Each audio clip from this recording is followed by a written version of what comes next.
FIR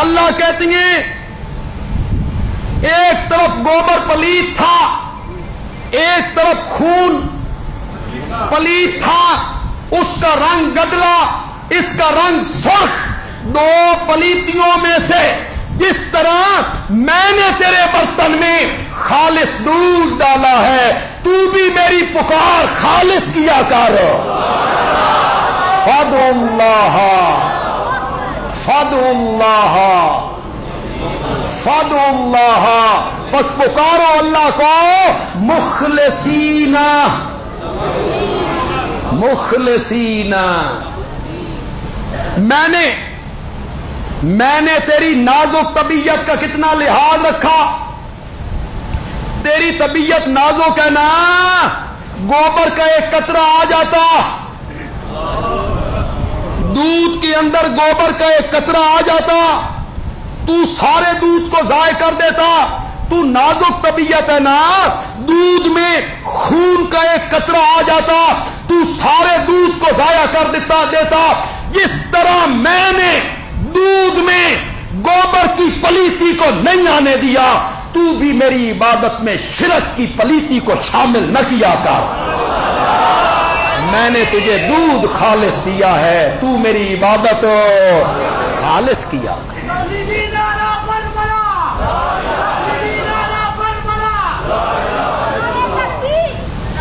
تو کتنی قسمیں ہو گئی؟ شاباش شاباش۔ قولی ایک، بدنی دو، اس کے علاوہ عبادت کی کوئی قسم، ساری عبادت انہی تین قسموں میں بند۔ یا عبادت ہوگی قولی، یا عبادت ہوگی بدنی، یا عبادت ہوگی مالی۔ اب آپ کا ٹیسٹ لینا چاہتا ہوں، نقد ٹیسٹ، نقد کلاس، نقد ٹیسٹ۔ بولو ذرا غور نال بولنا، نماز میں کتنی باتیں ہیں؟ 3۔ پیسے بھی لگ دیں۔ نماز میں کتنی باتیں ہیں؟ کون کون سی؟ قولی 2 ہی باتیں، سبحانک اللہم قولی بات، سبحان ربی العظیم، سبحان ربی الاعلی، اللہ اکبر، رب اجعلنی۔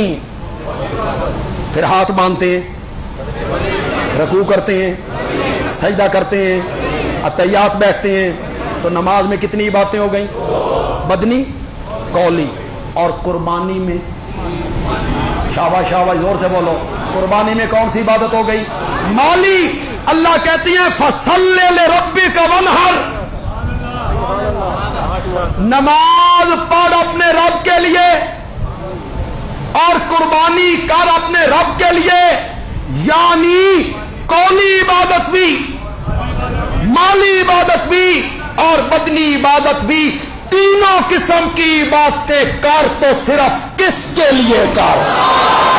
فَصَلِّ لِرَبِّكَ، نماز پڑھ اپنے رب کے لیے، یعنی قولی عبادت کر تو رب کے لیے، بدنی عبادت کر تو رب کے لیے، مالی عبادت کر تو رب کے لیے۔ یہ 2 چیزیں مجھے دے دے، انعام میں 2 چیزیں میں تجھے عطا کر دوں۔ ایک حصہ بیان ہو گئے، وہ جو دوسرا حصہ رہ گیا ہے 2 نعمتیں جو اللہ نے عطا کی ہیں، انشاءاللہ آپ کی اللہ زندگی کرے، میری بھی زندگی کرے، اگلے سال انشاءاللہ اس پہ بھی روشنی ڈالیں گے انشاءاللہ۔ اللہ تعالیٰ عمل کی توفیق عطا فرمائے۔ وما علینا الا البلاغ المبین۔